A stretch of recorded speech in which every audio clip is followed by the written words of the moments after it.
So first, was wondering if you could kind of provide a little bit of an overview, as you did at the beginning, in terms of what the board will kind of be going through, what they'll be looking at. Okay. So in a recount, there's a 3-member board that is picked by each candidate picking one individual to represent their candidates, and then they determine who that third person is. We were able to quickly put that board together, so Scott County is the first county doing the recount. Today they are looking at the individual precincts and counting them. So we're using the high-speed scanner. They have the opportunity to do it in the tabulator or the high-speed scanner.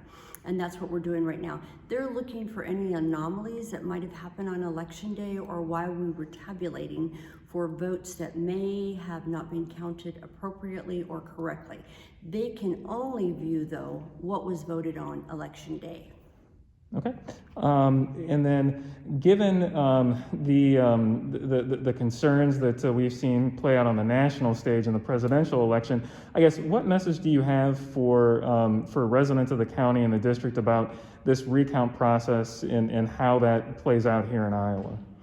I think you have to remember that this is the process that plays out. This is democracy at its best, right? So we've had an election. It was a very close election in a congressional district, 47 votes in 24 counties. So this is the opportunity for this recount board to go through every one of those ballots and look at them and make sure that we are correctly accounting for each vote. And it gets down to every vote counts, right? 47 votes, that means every single person has a role to play in this congressional district and in every vote.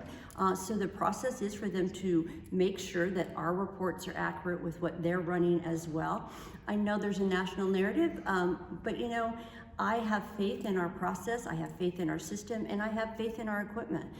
We've had 4 recounts now, 3 post-audit elections, and every one of them have came out exactly right, except we had 1 vote difference in the mayoral race. And the reason that was the board that had reconvened could identify the voter's intent where the equipment couldn't. So that's their opportunity to look at that today.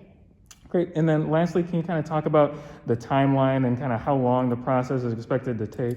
Yeah, so the timeline, the clock started ticking the day after the canvass. So they have 18 days to complete their task. This has to be certified by November 30th to the Secretary of State. So they will work long days if they're going to look at every single ballot.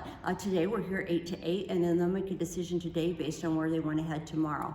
But yeah, there's a timeline for all these processes to be certified so that it gets to the Secretary of State. And even though there's holidays in there and weekends in there, there's all a process and there's reasoning for that on an election calendar.